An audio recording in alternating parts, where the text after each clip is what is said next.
The complexity of the Socratic problem. The Socratic problem first became pronounced in the early 19th century with the influential work of Friedrich Schleiermacher.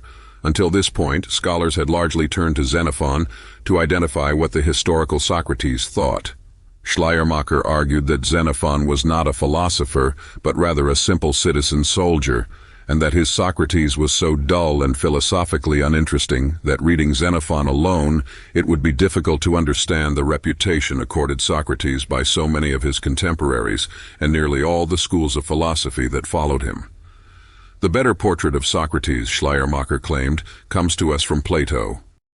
Though many scholars have since jettisoned Xenophon as a legitimate source for representing the philosophical views of the historical Socrates, they remain divided over the reliability of the other three sources.